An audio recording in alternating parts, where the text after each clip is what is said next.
যখন তার উপরে আক্রমণ হয় তারপর থেকে সেই দুজনকে আর খুঁজে পাওয়া যায় না। তাদেরকে হত্যাকাণ্ডের ব্যাপারে পূর্বে থেকেই সরকারকে অবগত করা হয়েছিল। জুমার নামাজের পূর্বেও তারা শরীফ ওসমান হাদির সাথে ছিল। শরীফ ওসমান হাদি যখন জুমার নামাজে প্রবেশ করে সেই দুইজন ব্যক্তি অর্থাৎ যিনি কিলিং করেছেন এবং যিনি বাইক চালিয়েছেন তারা বাহিরে অপেক্ষা করে যে শরীফ ওসমান হাদির গতিবিধি লক্ষ্য করার জন্য। এবং শরীফ ওসমান হাদি যখন নামাজ থেকে বের হয় তার পরবর্তীতেই তারা তার পিছু নেয় এবং যখন তার উপরে আক্রমণ হয় তারপর থেকে সেই দুজনকে আর খুঁজে পাওয়া যায় না। সরাসরি আওয়ামী লীগের পৃষ্ঠপোষকতায় আওয়ামী লীগের পরামর্শে কিলিং মিশন হিসাবে শরীফ ওসমান হাদির উপর আক্রমণ হয়েছে। আমাদের উপর আক্রমণ হতে পারে, আমরা সেটাকে পরোয়া করি না। আমরা আমাদের এই বোনাস জীবনকে পেয়ে আমরা মনে করি শাহাদাতের তামান্না নিয়ে আল্লাহর কাছে যদি চলে যেতে পারি, ইনসাফের পক্ষে লড়াই করে স্বাধীন সার্বভৌম বাংলাদেশ বিনির্মাণের স্বপ্নে যদি আমরা জীবন দিতে পারি সেটাই আমাদের সবচেয়ে বড় পাওয়া। সেজন্য আপনাদেরকে সর্বশেষ বলছি, শরীফ ওসমান হাদি ভাই শ্বাস প্রশ্বাস নিচ্ছেন এবং তিনি ব্লাড গ্রহণ করছেন, যেটা স্বাস্থ্যের ক্ষেত্রে ইতিবাচক।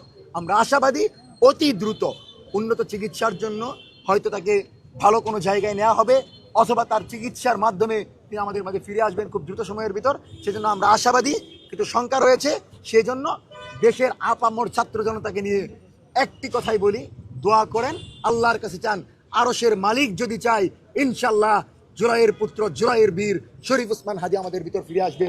ইনকিলাব জিন্দাবাদ, মুজিববাদ মুর্দাবাদ। কথা হচ্ছে আওয়ামী লীগ ঢুকেছে। আপনি যদি দেখেন তারা 2 সপ্তাহ যাবৎ প্রচারণা টিমের সাথে জড়িত। তারা সেন্টারে আসে, যেটা হচ্ছে বাংলা মোটরসে। তো সেন্টারে সবার জন্য বসার সুযোগ আছে।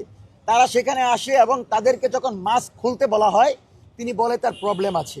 এবং শরীফ ওসমান হাদি ভাই খুবই মানে যেটাকে বলে মানে উদার মনে, সেজন্য তিনি তাদেরকে সন্দেহ না করে নির্বাচনী প্রচারণার যে টিম সেটাতে নিয়েছিল।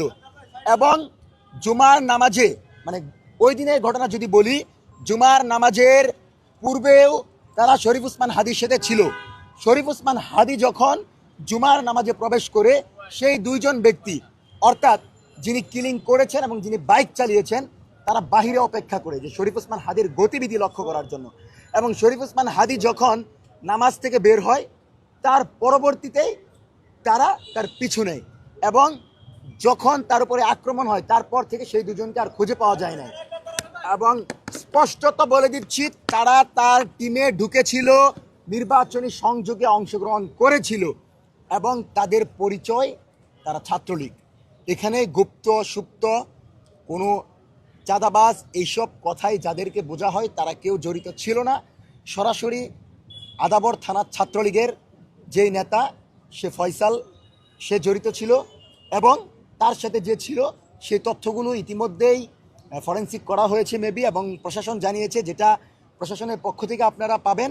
এবং তাদেরকে হত্যাকাণ্ডের ব্যাপারে পূর্বে থেকেই সরকারকে অবগত করা হয়েছিল, কিন্তু সে ব্যাপারে সরকার পদক্ষেপ নেয় নাই।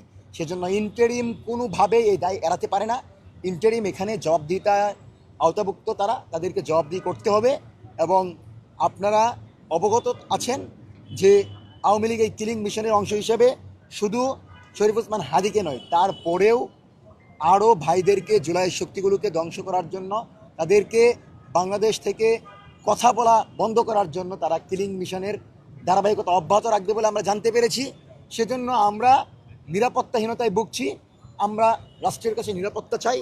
সবচেয়ে বড় কথা যেটা, আমরা শরীফ ওসমান হাদিকে আমাদের মাঝে ফিরে দেখতে চাই। আরেকটা বিষয় বলেন তো ভাই, এই যে অনুপ্রবেশ যে বলতেছেন যে অনুপ্রবেশ করে হত্যা করা হয়েছে, এই ধরনের কি আরো অনুপ্রবেশ থাকতে পারে কিনা, বা আপনারা আছেন, আমরা মনে করি যে দলগুলো আছে এর ভিতরে কি অনুপ্রবেশ হতে পারে? আমরা মনে করি অনুপ্রবেশ ঘটছে।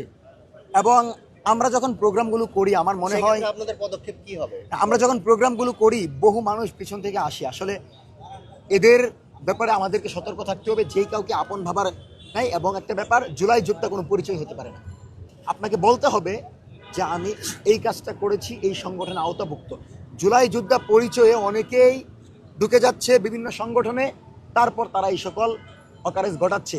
আর আমাদের পদক্ষেপ হচ্ছে আজকের পর থেকে আমরা রাজনৈতিক পরিচয়, জুলাইয়ে অবদান, তার যে ব্যক্তিগত পরিচয়, এটি ছাড়া কাউকে আমাদের অ্যাক্টিভিজমের অংশ আমরা করব না। এবং রাজনৈতিক দলগুলোর কাছে অনুরোধ থাকবে, যে কাউকে ব্যানার ধরিয়ে দিবেন না, যেই কাউকে প্রসপেক্টাস ধরিয়ে দিবেন না, নির্বাচনী প্রচারে যে কাউকে নেবেন না।